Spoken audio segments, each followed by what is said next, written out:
Hey, this is Kyle Stowers, and you're listening to Fish on First.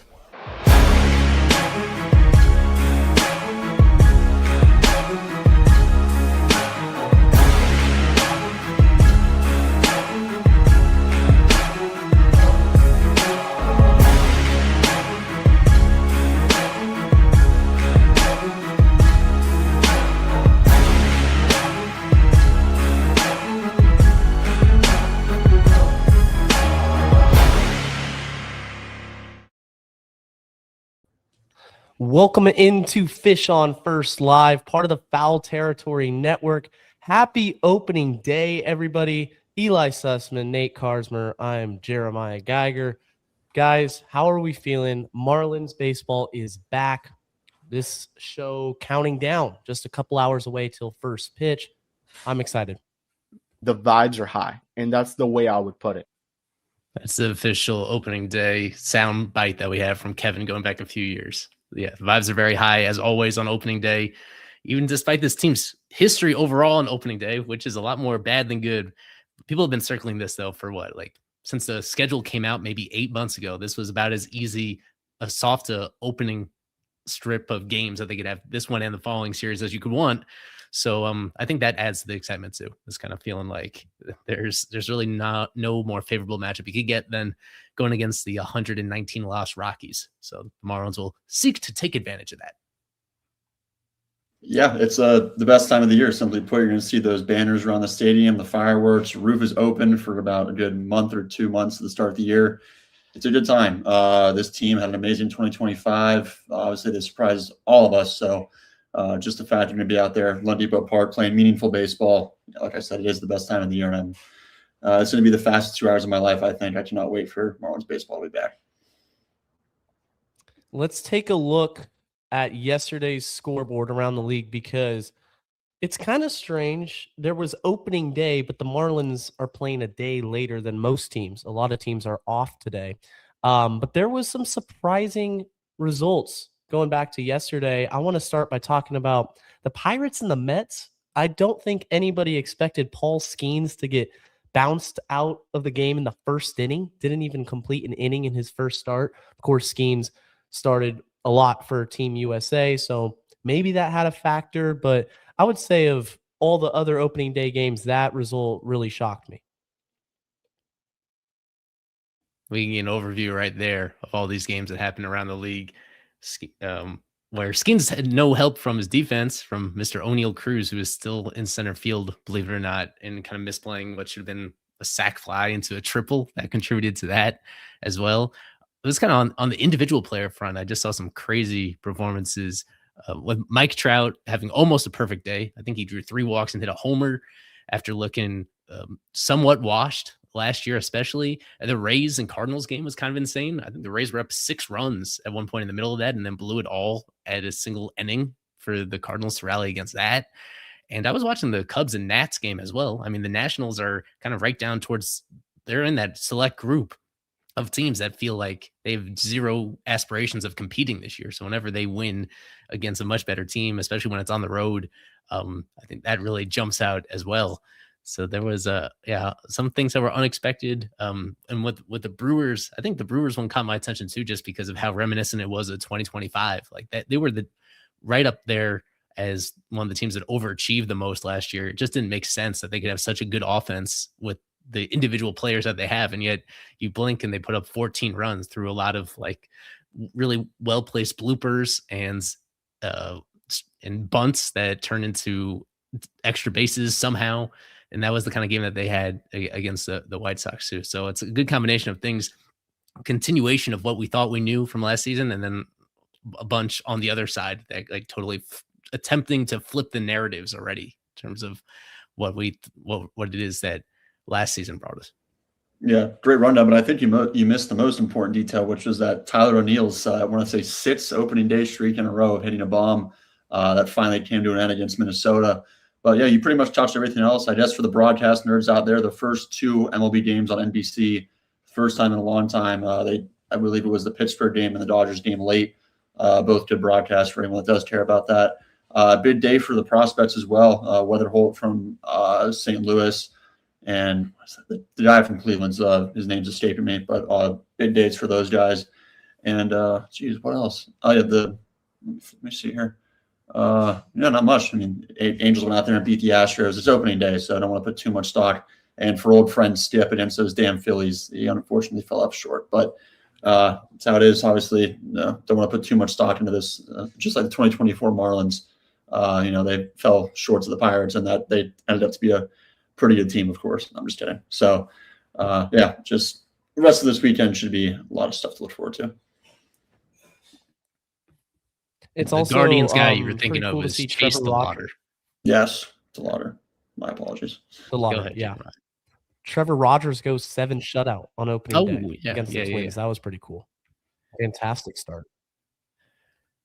Yeah, everybody in the chat, would love to hear from you counting down to the start of this game. This is always an interesting time to stream because, of course, more people go to the ballpark for this game than just about any other during the course of the season. But if you're not, hope you're here with us, especially if you're outside of South Florida itself, the way that I am in the Northeast and that Jeremiah is on the West Coast. This is better time than ever for us to connect from great distances in a moment like this. The Trevor thing we should talk about a little bit more, just because of how many different twists and turns that trade has taken now in a year and a half since then. Because Trevor was at this point last year, Trevor was still hurt. He hurt his knee or something last spring, and then came off the IL for the Orioles, and he was still in AAA. They just optioned him down because they didn't think he was one of their 5 best guys. And to go from that within a year to go being their opening day starter and doing it on the back of having a sub-2 ERA in the majors last year, and then having really things going about as well as they possibly could in this first outing of the year for him to validate that. Yeah, I mean, at this particular moment, you also have Kyle Stowers. It's now been reversed on that aspect, where now Stowers is missing opening day for the Marlins, and at least Norby is in the lineup tonight, and we'll get into that, but not really an everyday role for him. So, Jeremiah, what is at this moment, having constantly reevaluated and regraded and reframed that trade, that one is now probably skewing towards the Orioles in terms of getting a better value for it, right? Yeah, it would be hard to argue against the Orioles currently winning the trade, just because right now Kyle Stowers is having trouble staying on the field, and the best ability is availability. And unfortunately, I mean, he had a great season last year, but he missed the last 6 weeks or so, and he's going to miss the first 2 or 3 weeks of this season at least. And Trevor Rogers, I mean, last season, I kind of was expecting him to fall back down to earth. I mean, I wasn't used to seeing this version of Trevor Rogers, and he was just dominant. And then against the Twins, it's the first start. I know the Twins don't have a particularly good or great lineup, but you got to give credit where credit's due. He's pitching like an ace. He's the opening day starter for an Orioles team that I think can maybe compete for a wild card spot in the AL East. It's a really tough division up there, but yeah, I'm happy for him. And for the Marlins perspective, it's important to get Stowers back. And I mean, we can talk about this whole Kyle Stowers. Is he going to regress back to the mean? Did he outperform what he really is as a player last season? So that's another storyline in of itself, and Connor Norby's development. But at least all 3 guys involved in the trade are major leaguers and have contributed in some meaningful fashion. Want to look back at the roundtable now? We put up a roundtable on yesterday morning on the site, and I thought it'd be kind of helpful to use that as a bit of an overview in terms of what we're feeling, and to give a better contrast in terms of what individual people on our staff are feeling. So we'll have Nate kind of answer this in real time as we go through what you and I put in here. It was a 5-question roundtable. I'll zoom in a lot so that everybody can get a good peek at it. But we made Stowers and Marcy the poster boys for this one. So I started off by talking about what do you think the most interesting move that the Marlins made during the 25-26 offseason was. So Jeremiah, take us through what your thought process was here.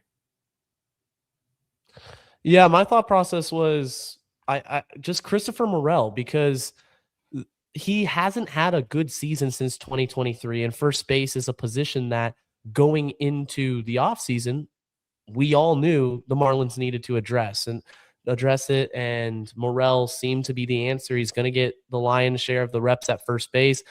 It's interesting to me because it's a very boom or bust signing. It's either going to work out or it's not. And the Marlins are paying him $2 million.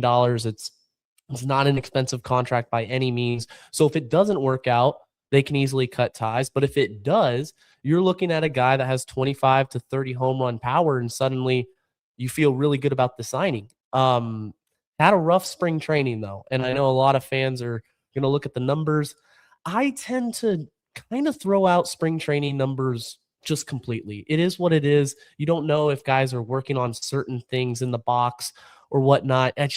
I don't like overreacting to spring training numbers, but again, I don't think he's going to have a very long leash at first base. If he struggles, then this could be maybe a Matt Mervis kind of situation last season, even with the $2 million they're paying him.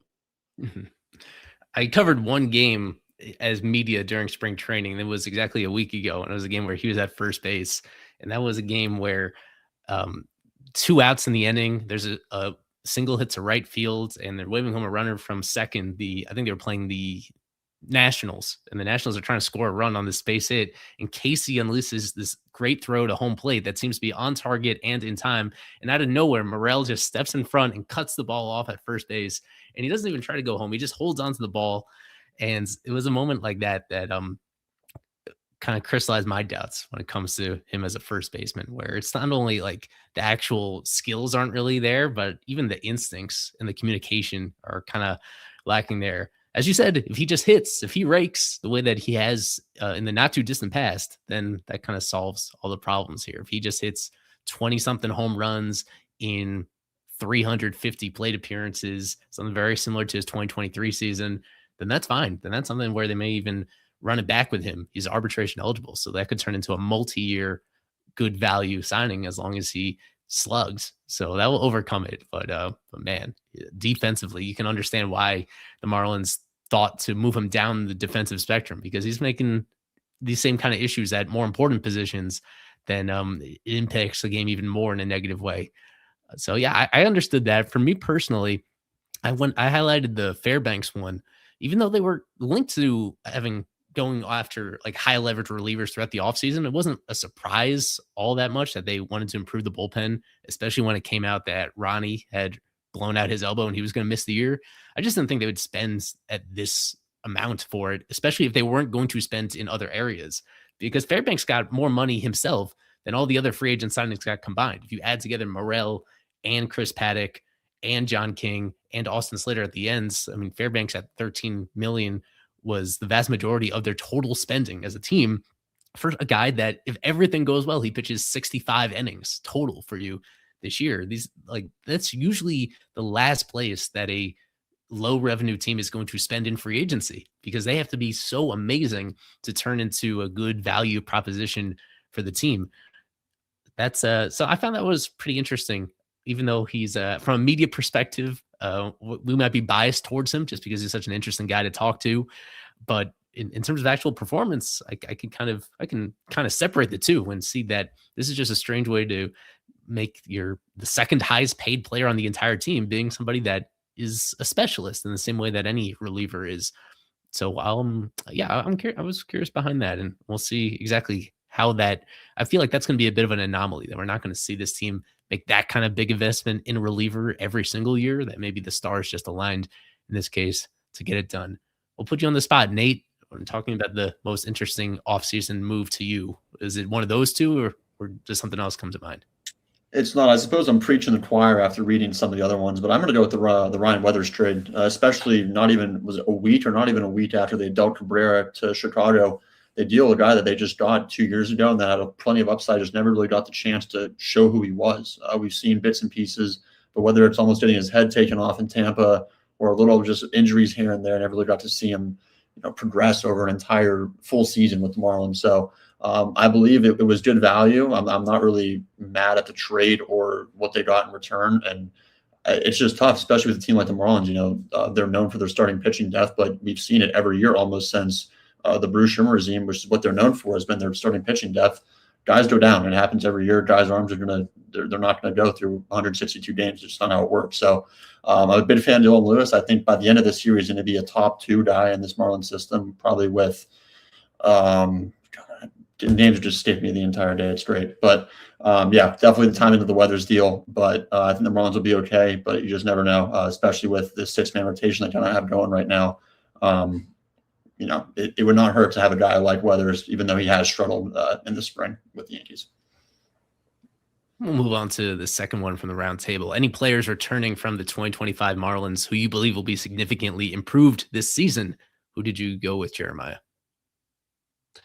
I went with Sandy. It's probably an obvious choice just because it really couldn't have gotten worse than the first half of last season. I mean, his ERA was over 8 at one point. But if you look at the numbers post All-Star break, he was quietly pretty good. I mean, low 3 ERA,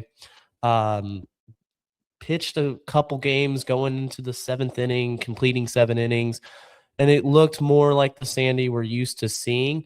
I would temper expectations. I don't think Sandy is a Cy Young contender. I think we're past that part of his career because when we look at it at his best, Sandy is an innings eater who's going to keep the ball on the ground and get outs and work deep into games. Not really flashy with the strikeouts, not going to have 240 strikeouts or something like that. But if he can just get back to that version of himself that we saw in the second half of last season or somewhere in between, I think we'll all agree that that's a much improved version of Sandy Alcantara, his second season removed now from Tommy John. Mm-hmm. Yeah, I agree. And this is a case where anybody that was following him at all the second half of the year knew that he kind of got his season turned around and back to a lot of these at least career level performances down the stretch in a way that wouldn't really think that that's all that bold. But yeah, given the overall numbers, if you just look at the overall run prevention, I dug up this stat on him. It was the most runs allowed by any Marlins pitcher total runs, 107 runs in 14 years. That combination, usually guys do not pitch that many innings if they suck that much. And he did, because the underlying number said, well, he doesn't actually suck as much as he seems. Of course, his track record. And that ultimately, this was the most important thing, is getting him as many reps as he could coming off of this surgery to get back to normal. I'd mentioned Yuri as well. I know he is a very trendy breakout pick all across baseball, even outside of the Marlins universe, because the talent is so obvious. He throws as hard as any starting pitcher, but with fastball characteristics that actually make it miss bats as well. And the way that he's able to locate most of his stuff at that size is so unusual that some improvement from where he was last year seems obvious. The other guy I mentioned was Augustine Ramirez, who by the end of last year, it was hard to feel good about where we were with Ramirez, considering that when the dust settles, he's a below average hitter overall, to say nothing of how awful the defense was behind the plate. And that if you looked at the all-encompassing wins above replacement numbers, he was a replacement level player. And but when I put into perspective just how much guys can improve from their rookie year moving forward, from just watching him on a daily basis, I think he's going to be a great hitter. That the numbers overall don't scare me. There's going to be some changes I think he needs to make with his approach. He's got to take some more walks than he did last year. Even if he doesn't, the slugging is going to be up even from where it was last year. And I think the luck is going to improve too. He was another guy that just from you look at the batted ball metrics he had overall, that he should have gotten a lot more hits than he actually did if you were to play it out over an even larger sample. So I think that's going to turn around too, and that he's going to be at the very least a good offensive player. I've been totally out on him as a catcher for ever since the Marlins acquired him. And I think over the course of the year, the Marlins are going to be mostly out on him, that by the second half of the year, he's going to be playing catcher very sparingly, if at all. And in that standpoint, that will obviously help his overall value as a player too. So that goes into my thinking there. Once again, to you, Nate. Yeah, we've talked enough about Sandy. So anybody aside from Sandy that falls into this bucket for you? Yeah, first, I do have news to report. One player has been scratched from today's lineup. Do I have any guesses from either of you who it was? Norby? No, Norby's still in there, but he did move. That gives it away. His Okay, position did move. no, I have not checked, so let me think about it. Give my guess. Hmm. Is it Gus that I just talked about? Christopher Morel has been scratched with a left oblique strain, and Connor Norby will start at first base today. No. Oh my Okay. gosh, not So the that is going to obliques. change our programming quite a bit here. Christopher Morel, because if it's Marlins fans are used to this. If it's an oblique strain, you know what that means. That means it's an IL stint. Yeah. So we're going to need just a moment to process Owen that. Casey will be making his debut, batting 8th and DHing. So I we got see that now. All righty. Okay. Quite a twist Maple there Masher. for us Let's to do it. cover. Yeah. All right. So as Casey's in right, Nate. Casey's Casey's DHing. They moved Norby to first, and yeah, Snoha still at third. I'll show the updated lineup to everybody when we get to that part of the program. There's going to be plenty to talk about with that. So Nate, let me get your answer to this, and then we'll throw to our first break here. A returning player that you think is going to be significantly improved in 2026. Yeah, obviously I echo Sandy and Yuri, but I love that you brought up Augustine Eli. In the same case, I remember talking to Giordano back at the stadium at the end of last year, and he brought up how really different Augustine is. His splits when he is catching and his splits when he is DHing, worlds apart, like completely different player. And similar to like Eli said, I believe maybe at the latest, Joe Maxson may be up and Augustine Ramirez will not be catching any more games for the Marlins. He'll be DHing, can just focus on the bat, focus on getting ready to hit every day and really just change his flow up. I don't know if it's the stress of playing defense or just the flow of taking swings throughout the game at DH like you do. But I believe when Joe Max is called up, Augustine will rotate to DH and he'll really establish himself as the premier 3-4 hole on this team. So I think that's, if I had to pick one guy outside of Sandy and Yuri, I'm buying a lot of Augustine stock this year. I think Connor Norby will improve, but just not at the level that I think Augustine's going to take off. Similar to like that first month he had, obviously not hitting, not going deep in his first, 4 games, whatever it was between home and in Seattle. But Augustine Ramirez stock, I'm all in 2026. Mm-hmm. All right. So we'll take a moment now to pivot to this Morel analysis. But first, a word from our partners at Mint Mobile. Hey, it might be time to have a heart-to-heart with your phone and be like, I love you, but you cost too much. Yeah, I'm not paying this much anymore. That's it. I mean, why would I go more than $15 a month? Mint Mobile can give that to me, and I get all the same coverage. Exactly, and you don't have to deal with the crazy bogus fees or free perks that actually end up costing more. Mint Mobile plans for premium wireless start at just $15 a month. And all plans come with high-speed data and unlimited talk and text delivered on the nation's largest 5G network. If you like your money, Mint Mobile is for you. Shop plans at mintmobile.com/territory. That's mintmobile.com/TERRITORY. Upfront payment of $45 for 3-month 5 GB plan required, equivalent to $15 a month. New customer offer for first 3 months only, then full price plan options available. Taxes and fees extra. See Mint Mobile for details. Well, let's talk about this. Yeah, Jeremiah, just go right into it. Chris Morel, always going to be the primary Marlins first baseman this season. And now not only scratched from the lineup, but needless to say, he's going to be out for a while with this oblique strain. Yeah, it's not good. It's disappointing, that's for sure. Something with the oblique muscles and Marlins hitters. I mean, this has been a problem now for the last couple of seasons in spring training. I don't know what it is, but there's a hole at first base now. I'm curious as to how they're going to fix it, because I'm assuming Morel goes on the IL for at least a couple weeks. I mean, this could be, depending how serious it is, up to a month. Norby at first doesn't feel like the fit. I don't think he's going to play first base the entire time. I know they talked about Conine, as Snack Wrap says, maybe De Los Santos. I don't think you call up De Los Santos right now. I feel like he needs more seasoning in AAA, guys. Like, this is a tough blow, though, because, again, you were projecting Morel to be the first baseman and kind of take that. Now it's first baseman by committee all over again. Any thoughts, Nate? Yeah, the Marlins were in first base limbo all of 2025 after Matt Mervis cooled down.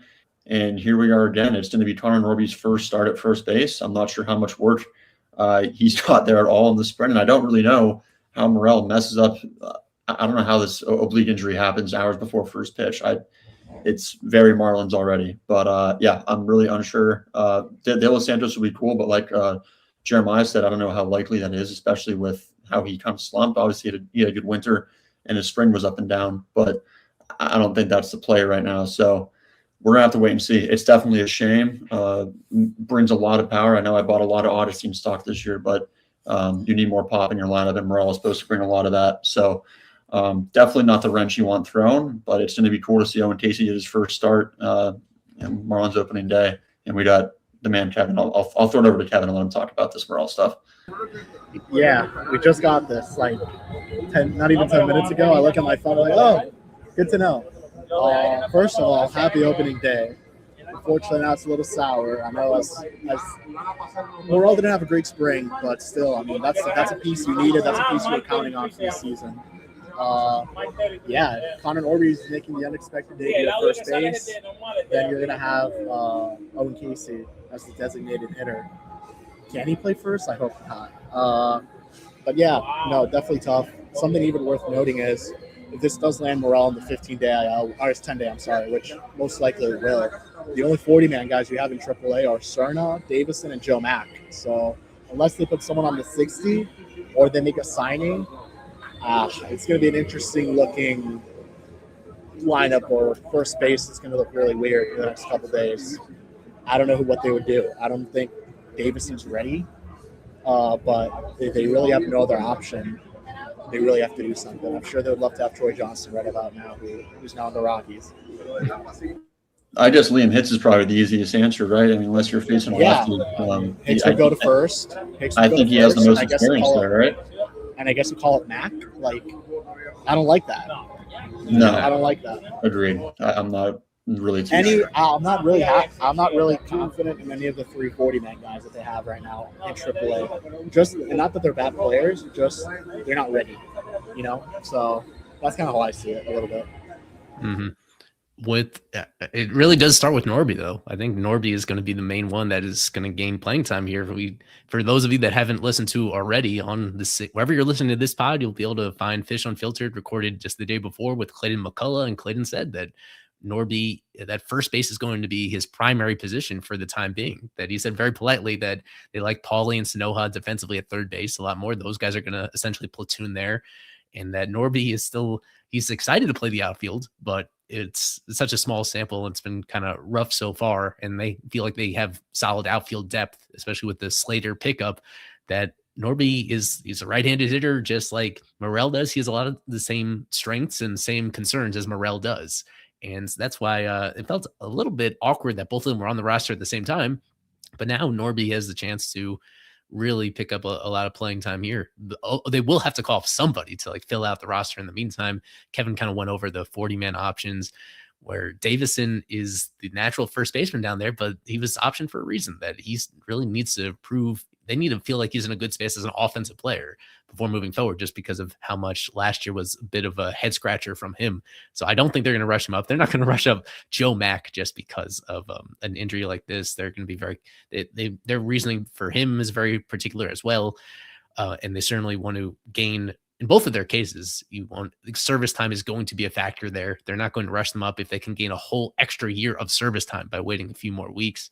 So you just go to the non-40-man options that are in AAA. And I thought we were going to talk about this later, but we might as well because their season is starting tonight as well. So we had their roster too. So a variety of guys down there that they can, because they have versatility among this group, you can go in a few different directions. I mean, there might be a way that they find that they squeeze Andrew Pintar up here is in a reserve role and play Slater. Like Slater's not really going to play center. Somebody mentioned that Slater has some first base experience, but I think last year was literally one inning.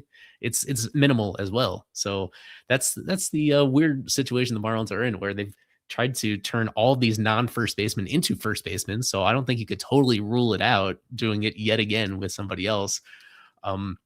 Yeah, I'm not, whoever that corresponding move is to fill for Morel, I don't think it's going to be a big name. I think it's more so going to be somebody just to fill out the bench. But certainly the first reaction is that this is good for Norby, who finished spring on a pretty high note, at least offensively. Slater has actually a lot of games. Eli. Slater has a lot of games at first base. I just noticed. Oh my god! I hope that doesn't happen because that's not why they signed him. But that's the only option that they have that they feel good enough about. And I don't know. Maybe they feel like Ruiz is totally going to come back in time, and they could place him on the 60, which would open that 40-man spot. That I could see as an option. I don't know if that they'll do it because they could have just done it from the start, right? They would have retro. It could have been like a retro thing to March 22nd or whatever they placed him. But no, I don't know. It's going to be a weird 24 hours, and definitely have to check out that Jacksonville lineup whenever it does come out, because if one of those 3 40-man guys aren't there, I think it speaks for itself why. Mm.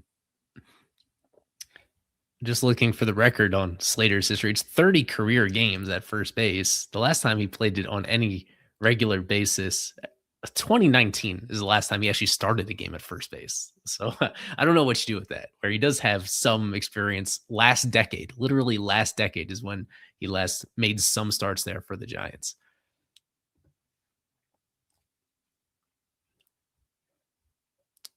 Other than that, I think we'll might as well do a press box report with Kevin now that he's here early. I mean, yeah, Jeremiah, what do you want to know from our man on the scene about what it's like there under these circumstances? Yeah. First off, beautiful sight. Like, the roof's open. That's awesome. Did you talk to Clayton about the lineup construction at all? Because that surprised me. I think we've Kevin frozen. Kevin's there. We could zoom him in, looking good, smirking at us. It's not intentional. He was trying to show off Krutchik. He just yeah. So yeah, it might be. Are you all set again? Talk to us about the lineup then. Before the pre-Morel getting scratched lineup. It was a weird lineup, not something I expected. I saw someone that put it on Twitter about Slater leading off, and I was like, no way. Like, it's got to be X. And X goes down 8th in the lineup. Slater leads off. Norby has the DH. I mean, it's the guys that we thought would be in there, right? It's just I think the order was a little bit weird. Not a lot changes. Now, it kind of sucks for Casey. I feel bad for him because I know it's in the DH role, but now you have to go up against the lefty Freeland, setting him up, not to fail, but setting him up in a pretty tough situation. But no, I mean, lineup was not unexpected, but, you know, it's what you expect against a left-handed pitcher, right? And you're probably going to see something very similar on Sunday. Tomorrow is when you'll see your regulars. What I'll say on that is that even I understands that platooning is going to be a big factor here. It's just it's an odd approach for the Marlins to take. And they took it a lot of last season, even though they had all these guys with reverse splits. Like, they would add Otto in the heart of their lineup against lefties, even though he was doing terribly against lefties. And they would do the same way, both respects. I remember Kyle Stowers, when Stowers would sit occasionally against lefties, even though he was hitting lefties really well early in the season. Things like that, where they believe in the larger sample size, the larger trends when it comes to that. And that's why, as mentioned, that's why Casey was sitting initially, because they don't want him to face that many lefties, and they'd rather start a player with lesser true talent just to get that advantage. It surprised me. I wouldn't surprise is a big word. I would have started Griffin Conine instead of whether it was Slater or like one of those righties that are in the lineup. I would have just played who I think is the better offensive player all around in Conine.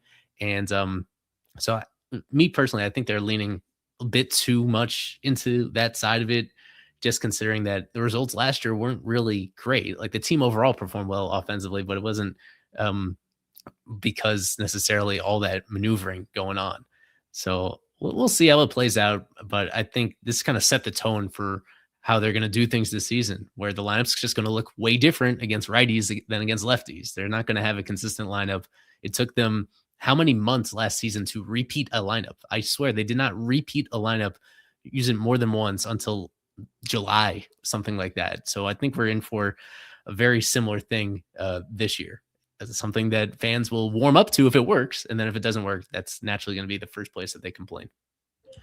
Kevin, I'm not sure if you've checked out the team store yet, but obviously the Marlins released the new throwback alternate teal jerseys today in team store. Just I don't know if you've seen it yet. How's the inventory looking? I heard that it might be all completely rinsed. And how many teal jerseys have you seen or hats like Jeremiah's on just walking around the park so far? A lot of teal jerseys in the stands. A lot of teal jerseys on the field for batting practice. I haven't gone into the team store, but I know Mr. Forever Marlins is rocking the Javier Sanoja teal jersey. Of all the players they could have chosen, but it's okay. But yes, the teal jerseys are out and about. They're going quick, and I think there's a reason why. And it's a lot of custom names on the back. So it's like, people have their own last name on there, or like certain things that they want to put in the back of the jersey. So that's cool. But yeah, a lot of teal jerseys. And the ballpark is, I know Isaac posted the photo, but there's a pretty long line outside 2 hours before first pitch. So it's filling in nicely. There's already people up in the final deck of the ballpark, upper deck. So that's a good thing to know. So yeah, it should be an exciting night. I did think they said sellout. At least in terms of parking, all parking is going to sell out. So that would indicate that it's going to be a very full opening day or opening night at the ballpark.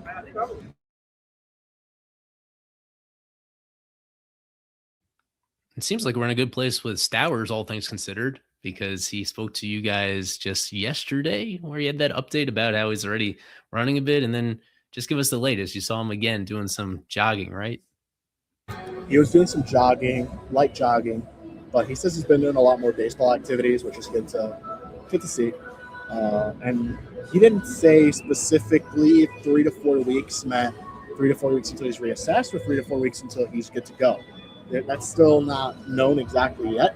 I would assume within those 3 to 4 weeks, he does indeed go on a rehab assignment to Jacksonville, and we'll see where he goes from then. Or who knows, maybe he does it in Jupiter just to, get some at-bats in. But it needs to be noted, Stowers is out for a lot of spring, so these games that he plays, wherever it may be, if it's in AAA or in Jupiter or wherever it is, it's going to be very valuable for him, just given the lack of games that he did play during spring training with the injury that he did have. So this is huge for him. And maybe you're looking like end of mid-April for his return, mid to late April. Obviously, maybe that's a little too late for it, but it's going to be at some point next month. Mm-hmm. To answer Ryan's question about teal jersey prices, I know that online through Fanatics it was $150 plus tax on top of that. I imagine it's similar at the ballpark, but I think that's kind of the neighborhood, is in the mid 100s when it comes to those. Maybe a little bit more if you're going to customize it. And there's an authentic version. I'm trying to see what exactly they're calling it online. There's this super deluxe $400 version that the only difference is it has like the ADT patch on it. I've always rolled my eyes at that. They charge more just to have an ad on it because that makes it completely a more genuine replica in terms of what the players use. So if you really want to totally shell out to get the best, to get the highest end version of that, there's that one as well that actually has the jersey patch ad on it. I know that's a deal breaker for some. If they can't rock the ADT patch, they're not getting the jersey. So I'm happy they're, hearing not every fan out there. Way to go. Mm-hmm. We'll be talking about Troy Johnston, I think, later on when we have a Rockies guest, Patrick Lyons from the Rockies Insider. But Kevin, have you seen a glimpse of him? I have communicated with him via social media just earlier today, and even though he's not starting in this game, there's a good chance that he plays tonight and that he plays quite a bit in this series. So, what can you tell us about Troy in his first major league opening day as an opposing player? I'm pretty sure he's actually stepping into the box right now to take BP. But yeah, Troy's here. I got to see him yesterday because the Rockies had the morning practice, and I guess I got here right as they were leaving. So I spoke to him for a bit. He's obviously excited. I think he misses Miami just a little bit. I think he would have been pretty useful right about now with the whole first base situation and his versatility. But yeah, no, he's here. That's wrong. He will do something. I can promise you that. And yeah, he's excited to be a Rocky. He's going to get a lot of opportunity here. I know he barely made the roster to begin with, but he's here in Miami, and I know we spoke to Clayton about it during our season preview episode on Fish and Filter. Mm-hmm. Okay. Anything else we want from Kevin while he's on here? We have his prediction that will play at the end of the show. Both him and Alex Krutchik on site for us in the press box. Isaac Azud is in the stands. We have Krutchik sliding in right now. Thank you for your service. Yeah, I guess we've already posted the videos, but want Krutchik to listen in on this, answer a question. I know that you guys spoke with Chris Paddock and you spoke with Griffin Conine pregame. Any interesting takeaways from those conversations? And also, that reminds me that didn't they make some big renovations to the clubhouse since the last time that we saw it last season? I think they're frozen. Every time he brings on Crutch, it can't contain the setsiness. It freezes. I think we got to give them a few seconds. Those are both posted already on both the YouTube channel and on our website, with Griffin Conine entering his second opening day. But and Paddock making a bit of a full circle moment, finally pitching for the team that drafted him. He's slated to start on Monday. If we have you guys back connected again, let's hear from you, Krutchik, just on those conversations with them. Can you guys hear me? Yeah, we can hear you now. Your conversations with them pregame and Awesome. how the clubhouse looked compared to last season. The clubhouse looks great, looks clean, looks bright. Griffin Conine, he's literally just one of the fans.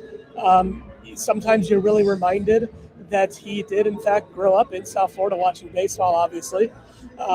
Because there are new Marlins lineups available in the press box dining room. Because then we asked him what his favorite opening day memory was, and just like a lot of people on Twitter, his favorite memory was Emilio Bonifacio's inside the park home run in 2009. New scorecards are available in the press box dining room. I think that jumps out to everybody seeing that moment. We'll let you guys go from here then. Krutchik and Kevin, be sure to follow them along. I'm sure they're going to have more to say after the game as well on our site. So enjoy, fellas, the first of 162, the first of 81 home games. And we're hoping as a group, FOF, to cover as many of those home games as we can. So off to a good start.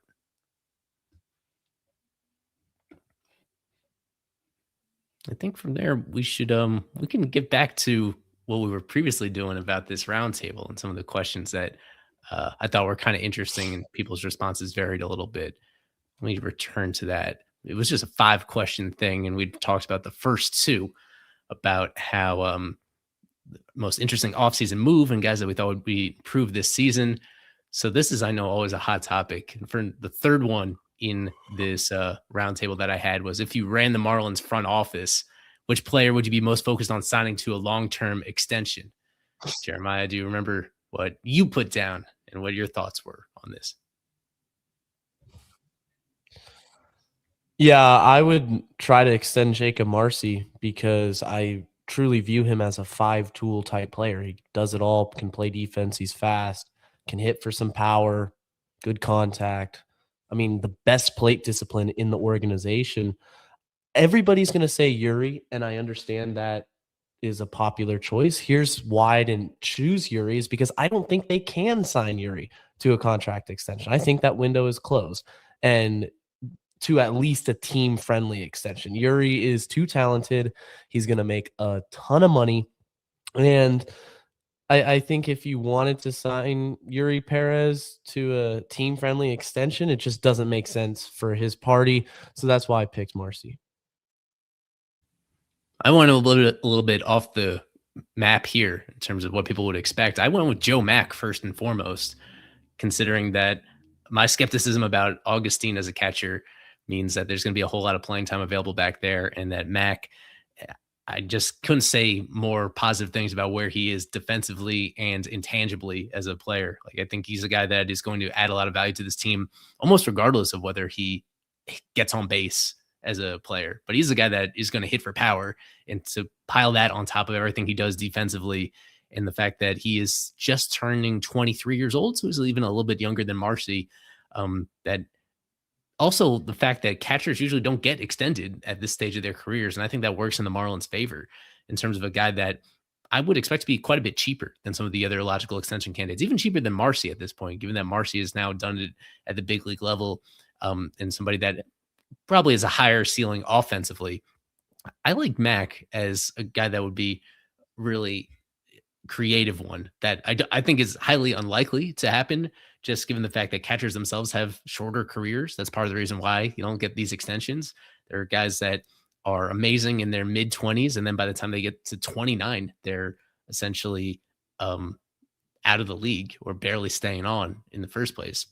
That position is pretty unforgiving to you physically. So I understand like the risk involved with that, but overall, I think that's one that it's relatively low risk and still a really high reward given what he's done to especially really 2 seasons in a row in the upper minors, just checking so many boxes as an all-around player.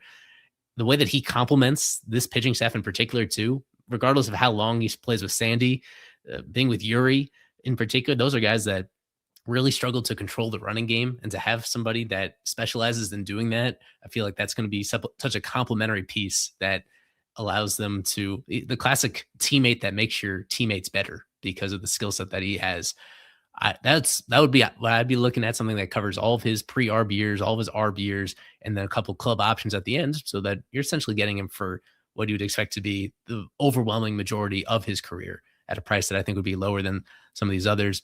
But I did, Yuri was a guy that I do feel pretty positively about as well, even though this is kind of that window is really closing, if it is perhaps already closed when it comes to getting him at a price that makes any sort of sense for the Marlins, just because his talent is so obvious and he's a lot closer to getting to free agency. He's only 4 years away at this point from testing the market. And as long as if they let him throw any number of pitches in regular season games, I just think that the temptation of seeing at the end of the line, seeing a contract worth hundreds and hundreds of millions of dollars potentially is going to make him a really tough guy to lock up there. Where do you lean, Nate? Who comes to mind first when it comes to extension guys you'd put at the top of your list? Well, to answer the question itself, most focused on is 100% Yuri. I mean, that guy could easily have an amazing season. He has the best four-seam fastball in all of baseball. He'd easily go out there and be a phenom by the All-Star break. People want to talk about how quick Jacob Mizrachi was last year to get that attention from the media. People forget, man, like Yuri Perez is still super young. His stuff's unreal. He had 2 bad outings last year that took away from what could have been just a really good bounce back from Tommy John. Yeah, that guy's going to be a stud, I think. Like you guys have both said, I echo both of you that time is ticking, man. If they wanted to do it, 2023 was there. Obviously, 2024 was not good. But if you just saw his stuff last year when he returned to the bigs, I think that was the perfect time. I mean, perfect is, I guess, a hyperbole because they could have done it, like I said, multiple years ago. I don't think that's even realistic at this point anymore, unfortunately, because like you guys have also mentioned, the time's ticking. He's going to be a free agent in 4 years because he debuted already 3 years ago now. So I'm going to go with Jeremiah, lean Jacob Marcy, pretty much for exactly what he said, man. I mean, the discipline at the plate enough is spectacular. I probably want to just see one more month of production, maybe in a couple weeks, man. Just I guess when you can compare it to Roman Anthony, obviously not the same prospect pedigree, but he came up, the Red Sox saw him at the big league level. They both really have great plate discipline, so something in common there. But don't waste your time with this guy. He can do it all in the outfield, hit for power. He's a 5-tool guy. There's no need to waste time. I think they missed the window on Yuri, but now you got to get it done for a guy like Jacob Marcy. On to number 4 on this roundtable that we'd had on the site. Entering the 2026 season, what is this team's biggest strength and biggest weakness? Jeremiah. I think the biggest strength is the young core, the offensive core specifically. You look at a guy like Agustin Ramirez, who I know you're super high on, Eli, as being possibly the best offensive player on the team this season. You're going to have Owen Casey, who's a top prospect. He was the Cubs' best prospect. The front office coveted him for months. I mean, going back to last offseason.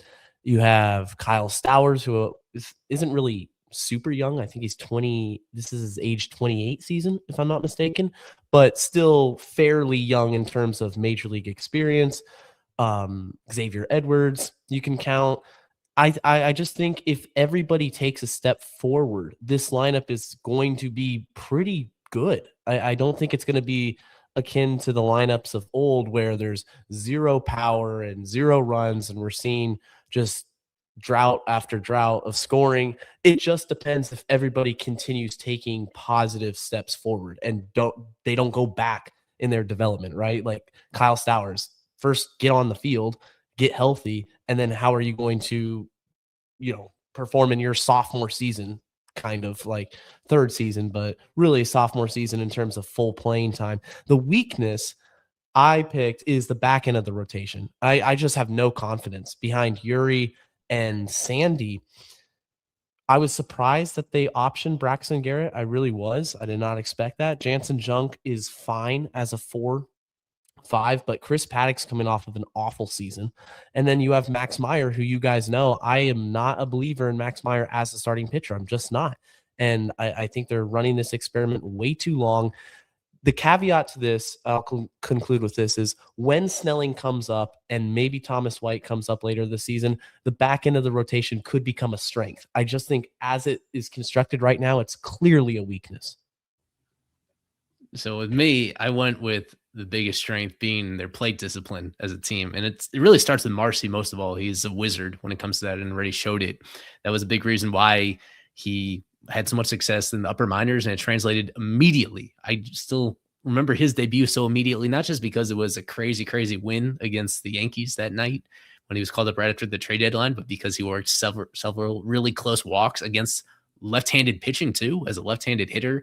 And that is something where I've noticed the same sort of development with other players on this team. There's a lot of credit that goes to player development with the Marlins, where it seems like they've kind of cracked a code in terms of how to help their hitters better either identify the pitch types out of the hand or hunting for certain pitches and locations and not trying to understanding where hitters best see the ball, so that putting them in a position where they're more patient overall and working themselves into better counts. It does lead itself to more walks overall. I think that is one of the main goals here as a team.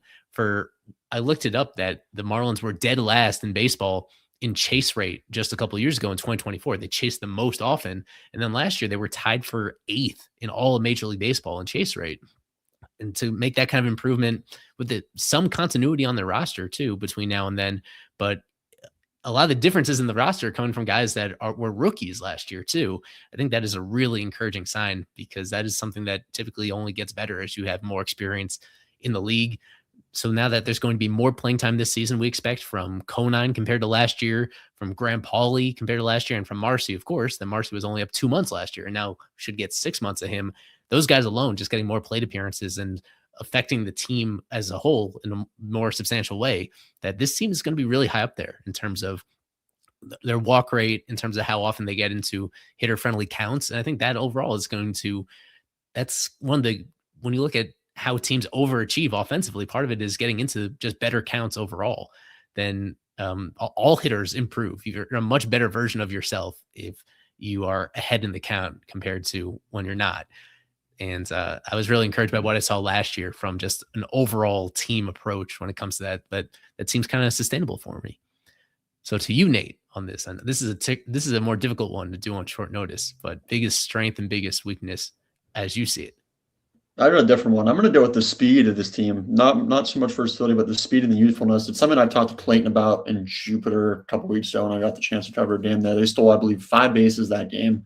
And he talked about how much of an emphasis. He also mentioned this on the Fish Unfiltered video with Kevin and Isaac about how much emphasis they put on stealing bases. Obviously, it was a huge thing last year because, you obviously get a former first base coach to be your manager and think, oh, wow, you got Xavier Edwards and going to steal a lot of bases.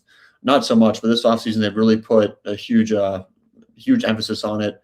Even guys like Augustine Ramirez, he stole 16 bases last year. Ed stole 27.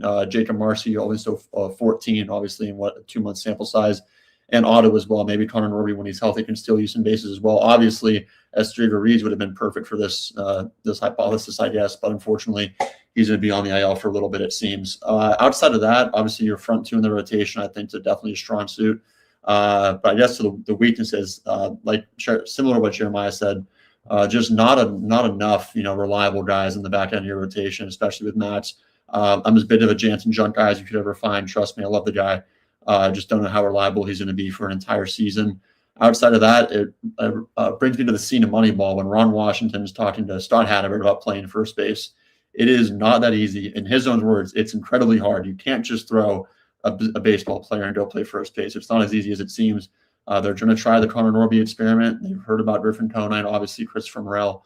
who's already down with an injury today. So I think that's going to be a whole circus there. Like I mentioned earlier, the Marlins have kind of been in first baseman limbo after Matt Mervis's Linsanity stretch came to an end last April. So it's going to be interesting to see what they do. Obviously, if Davison was more consistent at the plate, you'd probably bring him up. And if the Marlins decided to keep Troy Johnson around, it'd be a different story. But you never know. Maybe one of these guys can figure it out. But just like the small things, like you said, you like cutting the ball off from right, and that could lose you a ball game. That could give up a run. So a lot of ins and outs of a position like first base. So it'll be interesting to see how these Marlins navigate it. I skipped it over, but first base was also the one that I picked for my weakness as well. Maybe Morel is, you hate to say, but somewhat of an addition by subtraction, just given what we had seen so far. Don't want to overreact. And even the most severe oblique strain, he should be back for the vast majority of the season, we would think. So I just wanted to give a nod to that. That one of the reasons for my pessimism is because I felt that it would be too much Morel in that position. So at least we'll get to see a wider variety of players try first for the foreseeable future, and maybe one of them clicks. Ultimately, that's kind of the spot that would be the best case scenario, is that if even one of these candidates that have that ability really take the opportunity and run with it, and so that you have some stability at that spot, that on its own would help raise the standard compared to where it was last year. The final question that was in the roundtable was just predicting the Marlins win-loss record and team MVP. What was yours, Jeremiah? I had the Marlins going 82-80 and Stowers as MVP. If he stays healthy, I think he's going to replicate what he did last year. As usual, I was a bit more pessimistic than the consensus, but only by a bit in this case. I went with 78-84 for their team record, specifying that I think they're going to have, under the hood, I think they'll be a better team than they were last year, and as reflected in their run differential. They should score a few more runs, and I think they should also allow a few less runs. Their starting rotation was so bad at the start of last season that I think even with the understandable concerns that you guys raised about that, it'll be hard not to improve a little bit compared to that. So that I think overall they're going to, I wouldn't call it a step forward, but I wouldn't call it a step back either in this case. But I think they do end up in a situation where it's not quite as dramatic down the stretch. I don't think they'll be in postseason contention into the final week of the season. Last year got a little fortunate with the fact that the whole National League wildcard race was a total train wreck. The fact that they even had a chance to get in by being slightly over 500. Usually the threshold is higher than that, and I think it will be this year. My team MVP, I went with Yuri being it for this year. As long as he stays mostly healthy, that's going to be the key when it comes to it, because I think the talent is so obvious with him. And as long as he's on the field, he's going to dial up a ton of strikeouts. And I think the run prevention is going to be significantly better than it was last year with him. So what would you go with, Nate, for both of these? Yeah, the Marlins are gaining a little and losing a little. So with that being said, I have them going 79-83 for the second straight year. I remember my first year doing this round table back in 2024. I was a little bit too optimistic. I had the Marlins going, I think, 82-80 and making the playoffs. And we all know what happened in 2024. So I'm going to just stay even keel this year. And for team MVP, I think Yuri's going to have a huge year. Like I said, I think he could easily be an all-star this year. But I talked about him earlier, man. I think this is the year. Audisy Ramirez, when Joe Matt just brought up, I think he's gonna have 30 homers this year. This is here to take off at the plate.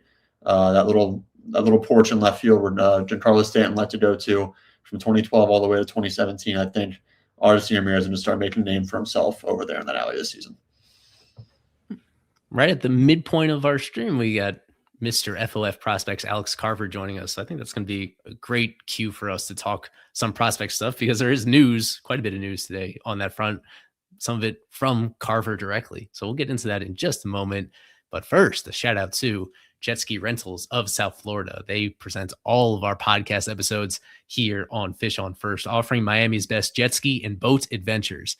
With 6 jet ski locations and over 120 boats, there's something for every style and every budget. You can rent out a boat for as little as $300, and that includes a captain as well for that whole trip. So live it up and do something special with you and your loved ones.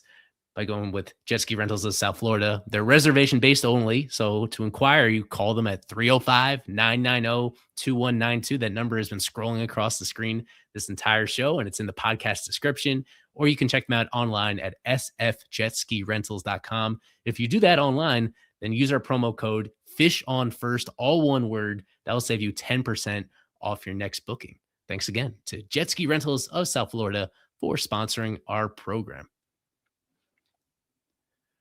Where do we want to start, Carver? It's been a busy day. I guess we'll start with the easiest place is that coming up in an hour, AAA Jacksonville is taking the field. So I imagine that Robbie Snelling would be the place to start there. This is a guy that we thought might break camp with the Marlins initially, and he ends up as he's maybe the first guy out when it comes to this rotation picture. How much more do we need to see from Snelling tonight in the next few weeks until you think that he breaks through to the big leagues? Not much. I thought that he was in a prime position to potentially break camp with the Marlins, but you also understand the business side when it comes to service time manipulation. This is a guy that's going to be around for a bit with the Marlins. Definitely a piece that they can have long-term if they wish. It's great control. It's good stuff. It's a deep arsenal. It's kind of their prototypical pitcher that they really like. So he's going to get, I guess, what you would call like final tune-up, I guess, in AAA to start the year. But I would expect him to be the first pitcher up as soon as the Marlins need an arm. Whether that be Junk goes back to the bullpen, or that would probably be my most likely scenario, is that Junk goes back to the bullpen as a long guy and Snelling steps in to his position. But or Meyer struggles and maybe they make the move of him to the bullpen, whatever it may be. Snelling is ready now. So I just think it's going to be prime area for him to come up as soon as the Marlins need a pitcher. I'm going to pull up the lineup in just 1 second here for AAA Jacksonville. Yeah, looking at all the usual suspects. Joe Mag. Let me just pull it up in a moment. But Nate, what do you think about the aspect that they're reigning AAA national champions? It's an interesting. They get rings to go along with it. There's it's something, right? That a lot of the same guys that are part of that championship team now get to defend their championship, but at the same time, they kind of don't want to defend their championship because they'd rather be playing in the big leagues. It's one of those interesting dichotomies where it's an achievement, but at the same time, it's a step away from doing something a whole lot bigger with your career.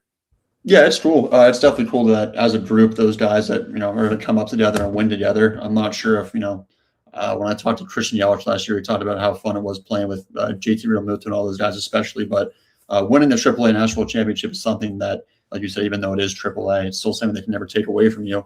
And it's good for the organization that a lot of guys are coming up together and winning for a difference. That's just kind of like, I don't know, if you're a freshman on a college football team and they win, you don't really do much, but it still counts for something. So it's a different way to look at it. But guys like Joe Mack, obviously, it's funny, like you say, like he doesn't want to defend his AAA title, but I guess by the time he is there, they're going to want to win. And Jacksonville is a great fan base, of course. I remember when I visited there last year, there's always a lot of people around the stadium. And today should be a nice day at ViaStar Ballpark. I hope they're still calling it. That'd be embarrassing if they're not. Okay, sweet. They cut the sponsorship. It should be a fun day at the park for them. And a lot of the guys, like you said, that are still in that lineup defending their title, even national championship game hero Jacob Berry, they're in the 6 hole. So, yeah, it's a weird situation, but those guys getting a ring should be fun. Hopefully, they can get another one at the highest level in a few years. To read the full lineup, just for those that are audio only on this, Andrew Pintar leading off playing center field, Davison De Los Santos, we already talked quite a bit about him, batting second, playing first base, Joe Mack batting third, he's catching, Kemp Alderman cleanup, playing right field, Matthew Etzel batting fifth and playing left, Jacob Berry somehow still getting reps at third base and batting sixth, Nathan Martorella DHing. All right. Batting seventh, and Jared Cerna, and batting eighth, playing second base. And then Jesus Bacidas, he's the one guy here that's not a conventional prospect. He was signed as a minor league free agent, and he's their shortstop batting ninth. Just your gut reaction, Jeremiah, what sticks out to you about the way they ordered this lineup and the positions these guys are playing? Well, I like the top five, Pintar through Etzel, and then 6 through 9. 6 through 8. Bacidas is, I think you'll see him at some point playing for the Marlins this year in some capacity. Cerna, it's make or break time for Jared Cerna. Martorella, I'm out on Martorella. Barry, same thing. But that top 5 guys, like Pintar's fast, De Los Santos power, Mac power, Alderman power, Etzel, he has power too, and a really good eye at the plate. Like, that's a dangerous top 5.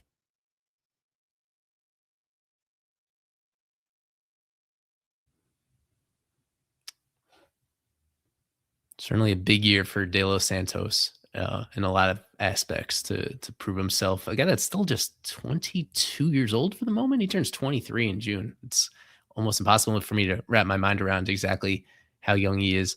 I didn't mean to be too rude to Mr. Martorella, but he just has not hit outside of this really brief stretch in late 2024, just has not hit the way that they thought he would.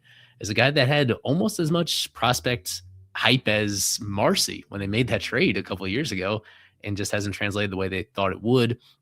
Cerna is a guy that I'm still relatively high on, despite high on just relative to how much he struggled last year. That I still have some hope for him bouncing back. But we should get to the news on some other guys, Carver, that we reported today. A few getting released from the organization as well. I know you had a rehab update on Emmett Olson as well, but I guess we should start with the biggest name among the departures with Yiddy Cafe. How it's been now over 5 years since they signed him. So, they did give him quite a long leash, but still interesting timing coming off a guy that was competing in the WBC just a few weeks ago and kind of acclimated himself pretty well there. But this is a $3.5 million failure for the Marlins. They made a big commitment to him and never really came close to contributing at the big league level. Yeah, unfortunate. A lot of tools that they thought he had coming out of that signing period in 2021, I guess it was. Just never developed physically. The tools never developed past the level of very raw. Defensively and offensively just didn't really live up to the hype. And unfortunately that happens sometimes with international prospects. You get them at a very young age. Scouting reports are pretty limited.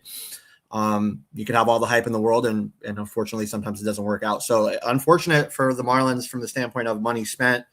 You look at some of the big money guys they've had in international free agency between Yiddy and Victor Mesa, who of course is still technically a contracted player with the Marlins, but is not playing baseball.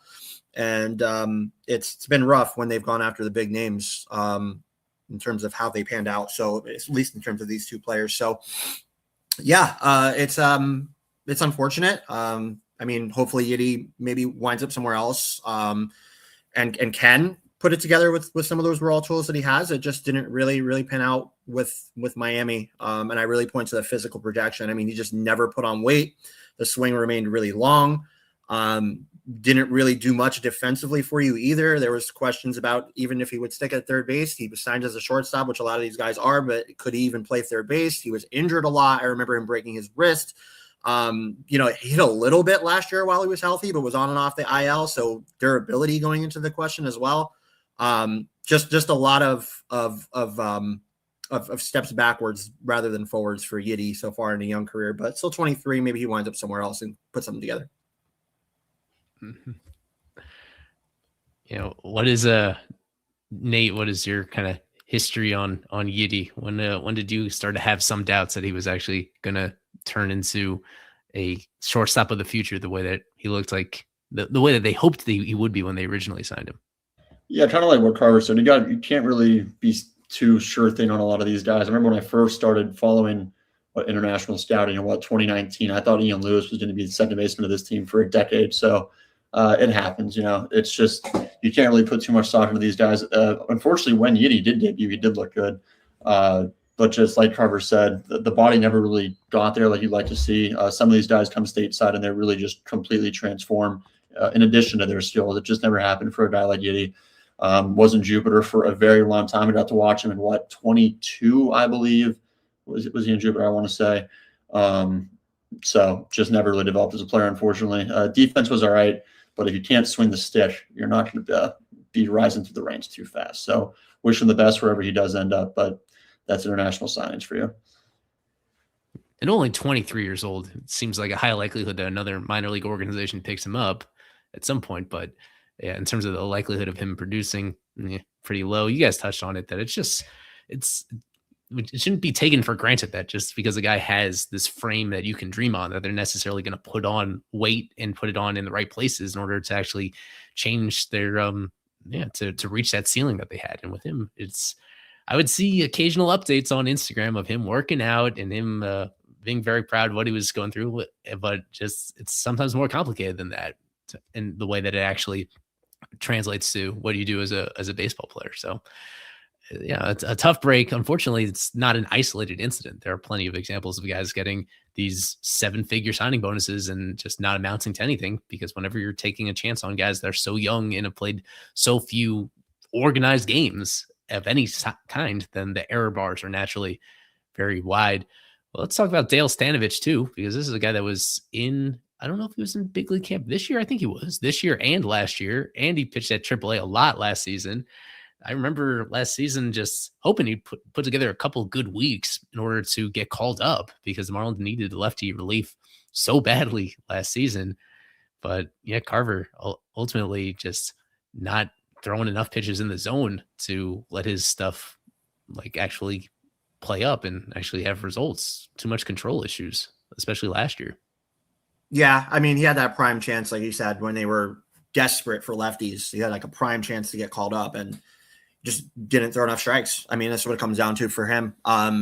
It sucks. I had him the call-up contest. I already lost a guy, but I think Isaac had him last year. So a guy that we've been thinking could get the chance if he would just live in the strike zone more, but not overpowering stuff. Has left-handedness going for him. Not a lot of pitches, though. I think it's just like a 2-pitch guy mostly. So yeah, just not enough strikes, control problems. And even when the Marlins desperately needed lefties, he wasn't called upon. So I guess Marlins thought he was expendable. I mean, there's other lefties. I mean, with signings of King and other guys that they now have, and Nardi coming back, it's a guy that's probably a bit more expendable now than he was last year. So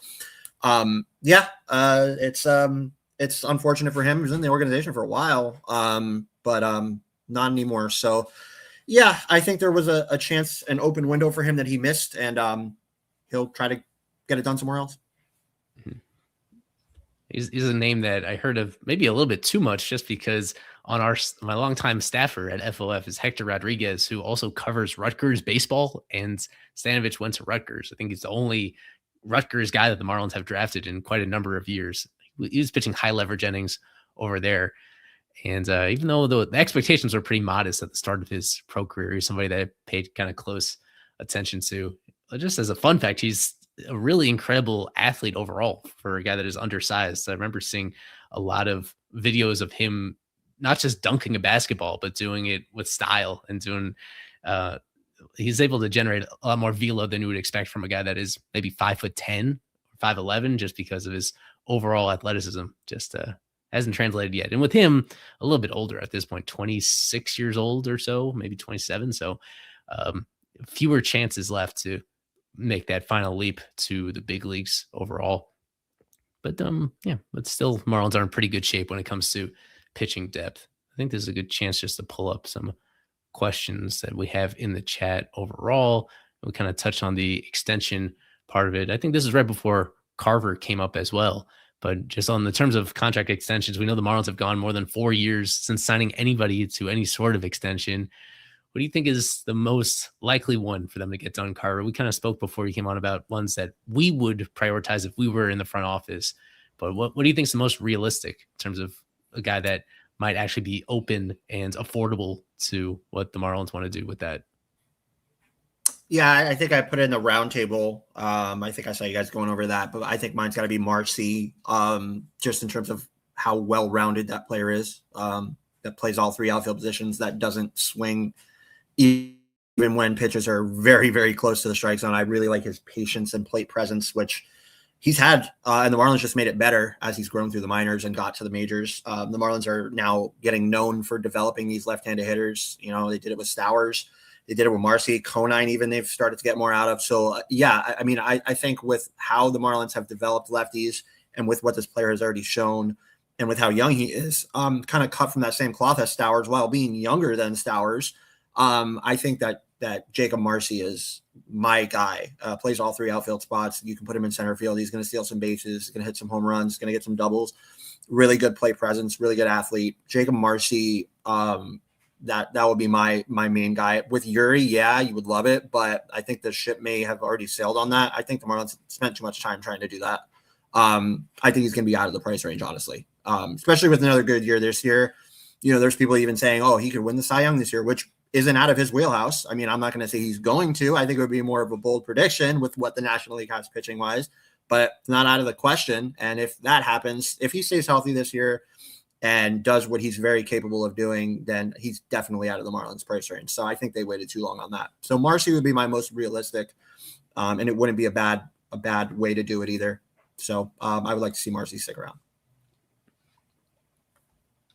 I think we've done enough big picture stuff that we can get into the actual meat of this opening series coming up in a moment.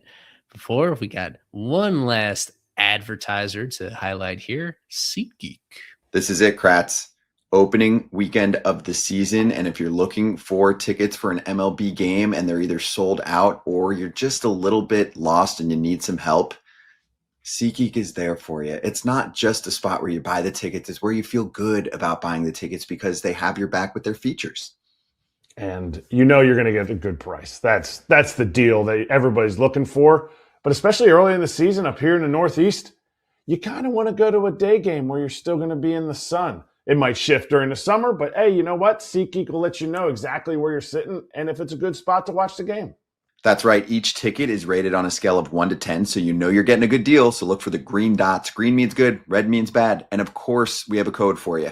You can use code Territory10 for 10% off your next set of tickets at SeatGeek. That's 10% off any tickets with promo code Territory10. Make sure you click the link in the description to download the app and have the code automatically added to your account so you can use it later. All right. I think I pressed the wrong button that made the ad stop playing a little bit early there. My apologies to SeatGeek. They have my unconditional support. But I guess we'll get into the lineups right here. Hold on. Yeah, I had to make a small adjustment here because as we covered before with this Marlins team, they made a slight change at the last moment. Morel is out. Owen Casey is in. So we're going to see his Marlins debut, not his major league debut because he's already played a few games with the Cubs, but he will be batting 8th for the Marlins tonight as the DH of all things. So we talked a little bit about this, Jeremiah, earlier on with Kevin when he was on for his segment. Any other takeaways from the way that they've constructed this lineup for the very first game of the season? Yeah, personally, I would have moved Xavier Edwards up in the order to hit leadoff. I know the lefty-lefty matchup against Freeland, but I just think X is a really good table setter, even against the lefty. Slater at batting leadoff kind of surprised me. I like Marcy batting 3rd, and I like Otto batting 4th. I think those guys are going to have a good series. Casey, excited to see him get a start against the lefty, see how he fares. Norby at first. It's interesting. It's interesting because we did not expect Christopher Morel to suddenly get hurt. But yeah, Norby slides over to first, and I think it's a competitive lineup against a veteran pitcher, and the middle of the order is going to have to do the heavy lifting with Gus, Marcy, and Otto. What I'll say about Slater, because he is a very unconventional leadoff hitter in this case, and perhaps surprised some people that he was in the lineup at all just because of how late he was signed, how much he struggled at the very end of last season, et cetera, et cetera. The reason why he's sitting first is because they want to get him as many plate appearances while the left-handed starter Freeland is in the game. I think there's a very low likelihood that he plays the whole game. If he plays the whole game, it means that they're winning very comfortably early on and kind of skating to a comfortable win where Clayton just wants to keep it pretty simple moving forward. The more likely outcome is that once we get into the later innings, either for offense or for even defense, but especially offensively, they bring in any sort of right-handed pitcher, that's when they go to the bench. They go to Griffin Conine or they go to Liam Hicks for that kind of situation. That's the one thing that I wanted to point out there that I think has become more socially acceptable and would have been totally a foreign concept even like a decade ago to have somebody like Slater to have the oldest player on your team batting leadoff when he doesn't have the traditional speed that you would expect, or even the traditional on-base skills overall for a leadoff guy. I think it's more so about maximizing his exposure to a particular pitcher that he's matched up against, and then being willing to politely have him take a seat and bring in somebody else as soon as a right-handed pitcher is in the game. That's kind of where I'm leaning on that. Anything else, Nate, that jumps out at you compared to what you may have expected this to be entering today? You guys can probably expect what I'm going to say here, but it's Xavier Edwards batting seventh. I know exactly what you said, Eli, about maximizing Slater's at-bats against lefty like Freeland, but I don't know, still the guy pretty much hit leadoff all of spring training, pretty much hit leadoff all of last year, even though when he did slump, and I remember we talked about it, hey, maybe we want to think about dropping X to 8 or 9 again, but I don't know, to open the season, maybe put him first and then go Slater second, move everyone down. That'd probably be my only gripe. I do like Heriberto Hernandez, who I feel like we don't really talk about enough here. Guy OPS almost 800 last year as a rookie. Really wasn't expected to come up and do much of anything. I know Isaac has him going deep once, if not twice today. I'm not sure. Isaac is a very big Heriberto guy, so I'm excited to see what he does in his second year. And just I mentioned it twice, the Maple Masher, Owen Casey, who had a great WBC for Team Canada. I know he's facing a lefty, which might not be favorable for him, but guy's still a top 50 prospect in all of baseball. So seeing him under the lights in his first Marlins game will be very exciting. I have this little soundbite queued up from Pete Fairbanks just earlier today. He was on Foul Territory, and he had a prediction. I think he had an idea of what the lineup would look like, and he's foreseeing some good things from Connor Norby tonight. I'm going to put it out there. I'm throwing my hat early. I'm going to go Connor Norby pump today. All right, we're going to put it out in the world.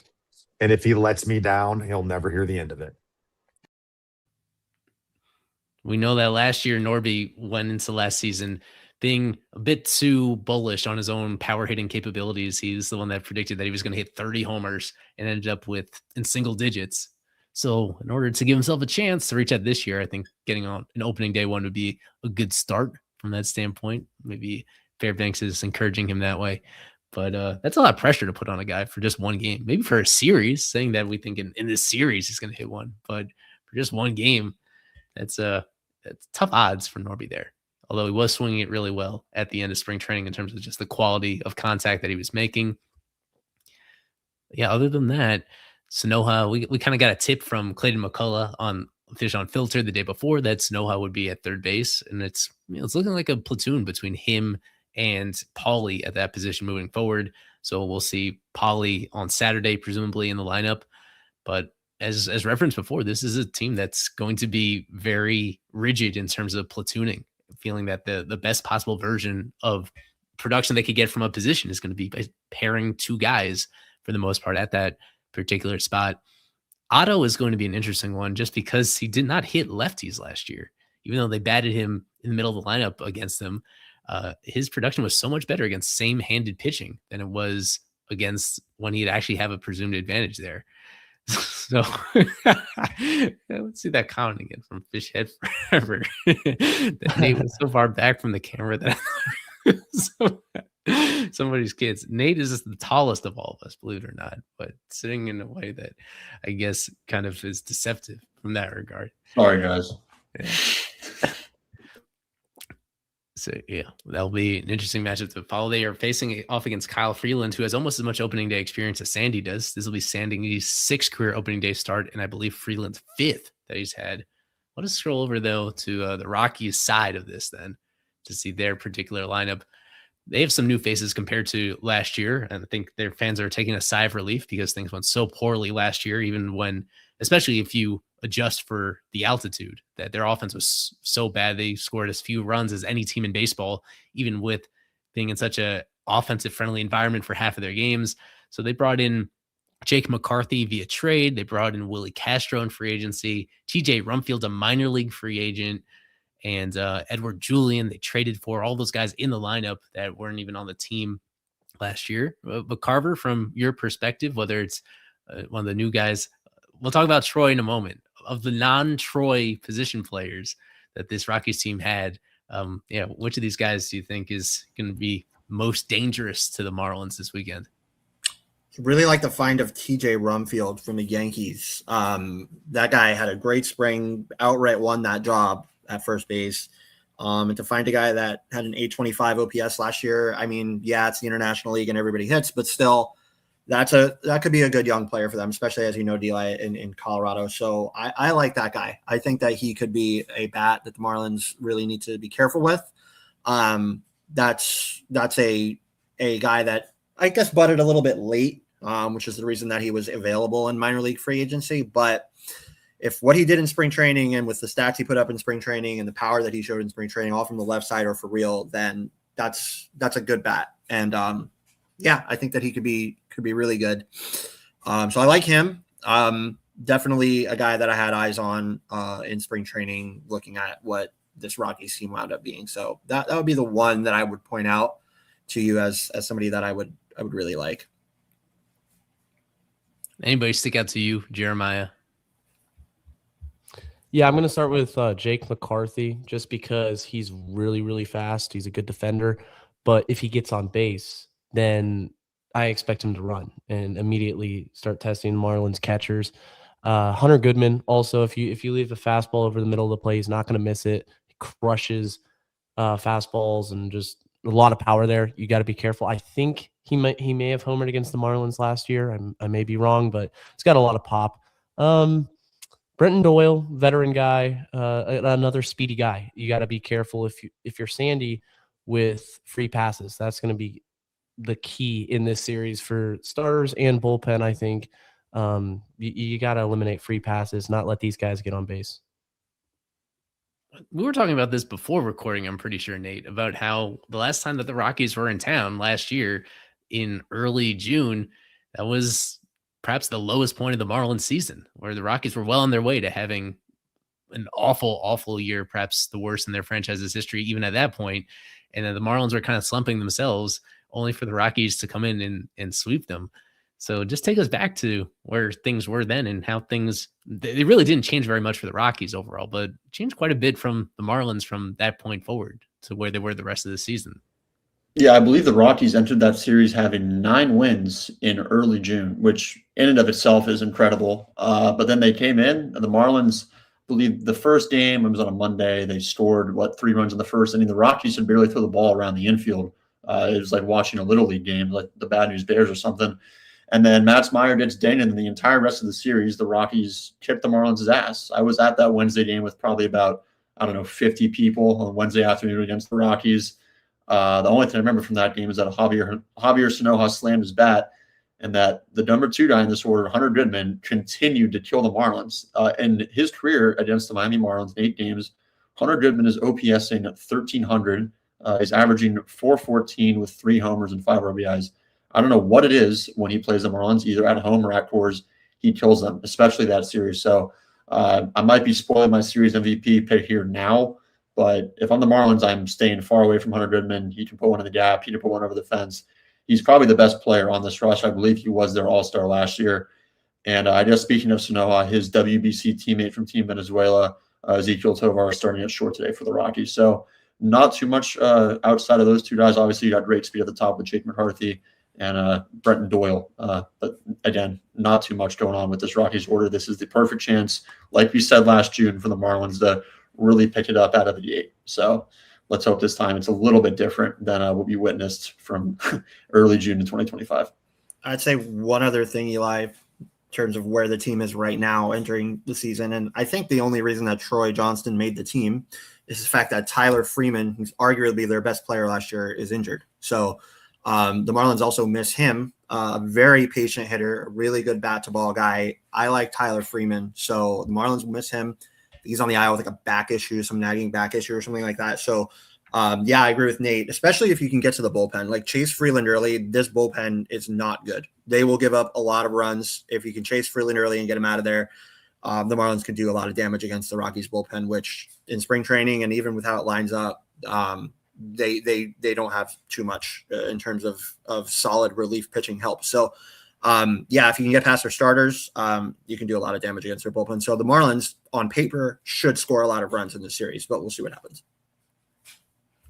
Carver, I will say I like their closer, Victor Vodnik. He's not bad. Throws gas. So just don't get to the 9th in a deficit because he's actually pretty good. Yeah, they had an interesting journey with their bullpen last year because there was a part of the year where they had the guy that really jumped out to me was Seth Halverson, who was sitting like 100, and I think he got plenty of high leverage opportunities, and he struggled enough late in the year, and then I guess over the course of spring training that he's not even on the club right now. Didn't even make the team. But I remember just from the portion of Rockies games I watched last year, which wasn't a huge portion, but the ones that I did see, a guy that jumped out was someone that's not even on their bullpen right now. And Carver reminded me by talking about Freeman that they're also missing Mickey Moniak, just went on the IL today out of nowhere, the former #1 overall draft pick who flamed out with the Phillies, had an interesting journey with the Angels, and then most recently with the Rockies, played very well with them last season. It's kind of a complicated case where it didn't look very sustainable. He hit for a ton of power. He had 24 homers last year without even being an everyday player. And just being in his opportunity, he did really well, but it did it with a very aggressive approach in a way that, he was still had a lot to prove this year. And at least for now, he's starting on the IL due to a sprained right ring finger. And that's another left-handed bat. If you're thinking about it from a Troy perspective, that this is something that also would help Troy's case of having a longer leash, just because this is another bat that plays as an outfielder, there's some overlap in where they would fit on the club, and with him being unavailable, presumably that'll help Troy stick around longer at the big league level. We should just touch on him quickly. For anybody that is possibly unfamiliar, Troy Johnson was drafted by the Marlins in 2019, and he was in the organization ever since. It seemed that he was productive almost from the get-go as an offensive player. He was their Marlins minor league player of the year in 2023. And then from there, he had to wait almost 2 more full years before getting called up to the big leagues when he was already 28 years old. Feels like a typo, but he had to wait all the way to 28 to debut, despite being so productive in the minors, despite the Marlins having at times a very urgent need for production at his positions, being first base and the corner outfield spots. Played pretty well for the Marlins, all things considered, the last 2 months of last year in a platoon role. But then right after the season ends, gets waived, gets claimed by the Rockies, and had a good spring overall. But yeah, just give us the latest on Troy Carver, because I know that you've known him very well during his time with the Marlins organization. This is his first career opening day roster, and it comes against a team that he had known his entire career up to this point. So yeah, what is his outlook looking like now for 2026 with an organization that has so many holes to fill on their team moving forward? Yeah, it just sucks that he had to sweat it out. I mean, like I said, I think the only reason that he's on the team is because of Freeman is not, and he's on the injured list. So I thought that there was room for him to make this team despite whatever Freeman was going to do, but he had to wait. It wasn't just, I mean, just found out that he was basically going to make it like the other day. So this wasn't just you're getting signed and you're going to be on our team kind of thing, even though it's the Rockies who have still a ways to go in terms of, having any kind of competitiveness. So it sucks that he had to wait, but he does make his first opening day roster. It's not in this game, but I would guess we would see him probably tomorrow against Yuri. I think it is. So, or is Yuri tomorrow? I don't know. I don't know how the Marlins are doing things, but if they're Yuri, righty, we'll get to that in a moment. Yuri tomorrow. Yeah. If it's a righty, which I'm guessing it's Yuri Perez, then I think we would see Troy tomorrow, but yeah. Yeah, I mean, I think how he's approaching it, to answer that question, is just kind of how he always has, just go with it.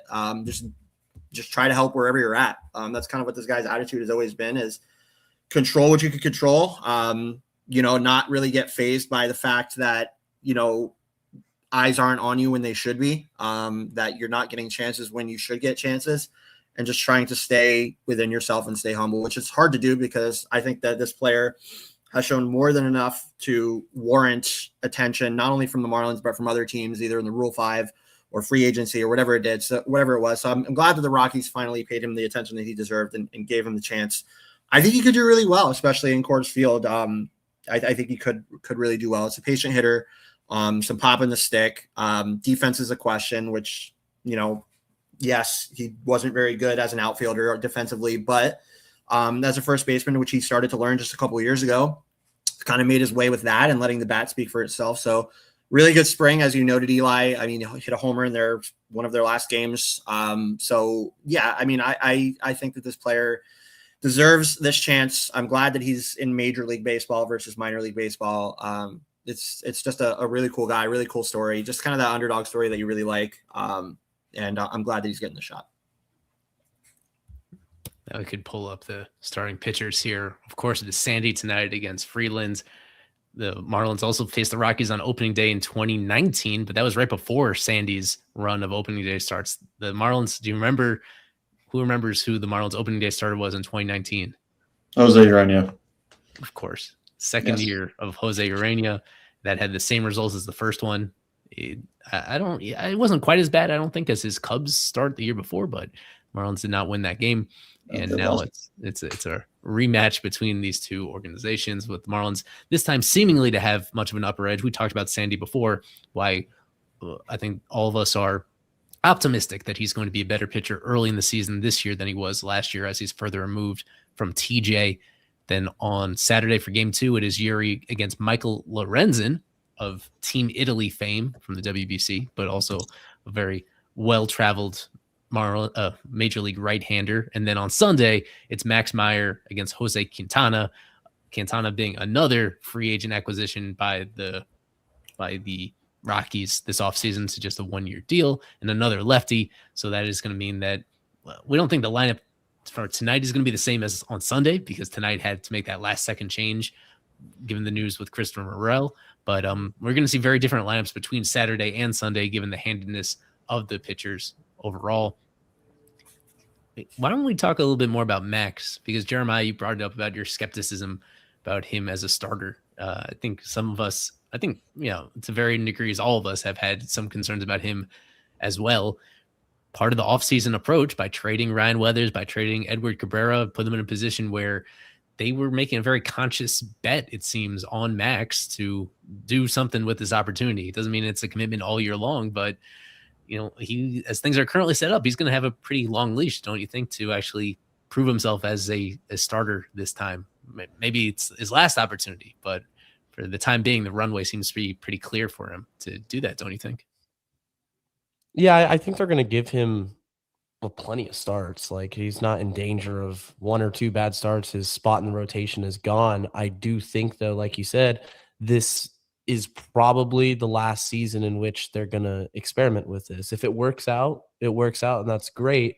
In order for it to work out, he's going to have to figure out something other than the slider. I mean, the fastball is just so bad by the metrics. It just very flat, and hitters are going to crush it even at 95, 96. Interested to see if he mixes in the pitches he was working on last year. I know last spring training he was adding a sweeper to his arsenal, throwing a sinker a little bit more, and then we got to in-game action, and it was mainly just slider, and then mix in the fastballs, throw in the change, but didn't really do much. So good opportunity for his first start of the season. The Rockies lineup isn't very strong, but Meyer's going to have to, just go out and be himself and try to give some productive innings. I expect him to go at least 5 innings. I'd hope, against this Rockies lineup. Then aside from that, with these other starters, they're kind of known quantities with both Lorenzen and Quintana, and all 3 of them combined, it's not a whole lot of overpowering going on here, where you think that the Marlins are going to be able to put a lot of balls in play over the course of this series. At least better, their side of the matchup more likely to do it than the Rockies hitters against these Marlins pitchers as well. So that'll be an interesting thing to follow overall. Even though it's just one series, Nate, these first few games of the season, there's quite a bit of pressure for the Marlins to take care of business with both this series and then with the White Sox coming to town right after that. For a team that, if they have legitimate playoff aspirations, then there's going to be a lot tougher matchups as the season goes along. Even though we don't want to overreact to these small samples, this lines up so well for them, and you would think that there's the standard that for them that they have to set for themselves is that they need to take this pretty seriously, even given that there's so much of the season still to go after it. Yeah, especially what me and you just talked about, Eli, with how this series went against the Rockies last year. Obviously, No one said publicly, that they're probably going to give the classic answer that every team in the league is good and you don't want to lose to anyone. But I assume last year that getting swept by that 9-win team at the time in your own stadium, it can't feel good. And they're going to have, it's obviously opening day. They want to start out 2026 hot after pretty much after that Rocky series. It took them, maybe a week or two. Then they flipped it all around and then went on that run pretty much to the end of the season. So hopefully, like this is it. If you guys want to start out, if this team is serious about competing for a playoff spot in 2026, which I believe they can be, I don't think they will, but I believe that this is as good of a shot as they've had on paper to start a season in a couple of years, obviously since 23. So it's right for the taking. Obviously, the White Sox, who they're going to play next, first at bat of the game, hit a homer, and then I believe they got outscored 14-1 the rest of the game against Milwaukee yesterday. So this is it. Like I said, this is time to go. And I guess one more note on Sandy. You're right. He did not open 2019 on the mound for the Marlins, but he did pitch that Sunday, and he threw 8 shutty against the Rockies to clinch a series victory in 2019. So I'm not asking for all that for Sandy's return to the opening day mound, but I'm hoping for at least 6 out of Alcaballo today. It should be like I said, it's time to go. So let's get your ace back out there and put his team in a position to win number 1 early. Mm-hmm. So we are expecting the lineups based on the schedule that I was given. They should be just now starting to introduce everybody on both teams across both foul lines, and we'll get footage of that ceremony after the fact to share as well for people. But first opening day under the lights in a while that the Marlins have done, and on a Friday night, no less. The only Friday opener that they've had in this ballpark since they opened it as well. A very special occasion. A lot of Kyle Stowers bobbleheads passed out, magnet schedules, all that. Post-game fireworks coming up afterwards, win or lose. So it should be a pretty big occasion. And you kind of referenced it before as well, that the Rockies coming into town any other time of year, it would be one of their smallest audiences of the entire season. And by having them at the very first weekend of the season, it's going to be a reversal of that just based on those circumstances. So we're going to be closing this out a little bit early, I think, and going right to our favorite segment, prediction time. And the thing is, we had an old intro that I've used last year, and there's a new one that I just remembered that I had created as well. And we can decide now which one we actually want to use moving forward. So I'm going to play them both back to back. First, the previous one that we used featuring Bruce Sherman. This is prediction time. I think we're going to win a lot of games, a lot more games than you think we're going to win this year. And this is the new one that I'd made with Tommy Hudden in honor of this being Tommy's final season as a Marlins analyst. This is prediction time. That's my prediction, but who knows? It's a little quicker, but he actually uses prediction in there. What is our vote, Jeremiah? What is your vote for which one? I vote for Tommy. I like it. I concur. It's got to be Tommy. Okay. Are we unanimous, Carver? Yeah, of course. We want as much Tommy this year as possible. So, yes. Yeah, just making sure before we move forward with that. This is prediction time as the final segment of every show that we've done pretty much since we've started doing these streams. And it's something that we combine as well with a special contest for our super subs of Fish on First, predicting how many games the Marlins are going to win in the upcoming series and who's going to be the series MVP. We keep track of these predictions all season long from our staffers, our live stream guests, in case they're not on our staff, and of course our super subs as well. The reigning champ of this contest from last year was one of our super subs. This is a look at some of the predictions I've received so far. This is just a partial list of the ones that I received because this was made a couple hours ago. There's always, I notice this every year, ridiculous over-optimism about the Marlins at the start of every season. Now, this matchup, as we've covered extensively, is pretty favorable to them, but yet all but one of these 20 or so predictions that I jotted down already were for the Marlins to win at least 2 out of 3. Almost half of them were for the Marlins to sweep. The names you see right next to them, those are the series MVPs. We have a Javier Sanoja pick, Jacob Marcy, Griffin Conine, Heriberto Hernandez, Otto Lopez, Augustine Ramirez, Owen Casey, Yuri Perez, Sandy Alcantara, and Connor Norby in there, even an Austin Slater. And the one Rockies pick, is probably on the same wavelength as Carver. He went with TJ Rumfield as his series MVP pick. As a reminder, it does not have to align between your team that you pick to win the series and your MVP. It could kind of split the difference. And there is some precedent for both of those simultaneously being true. We base the MVP winner on win probability added as calculated by Fangraphs.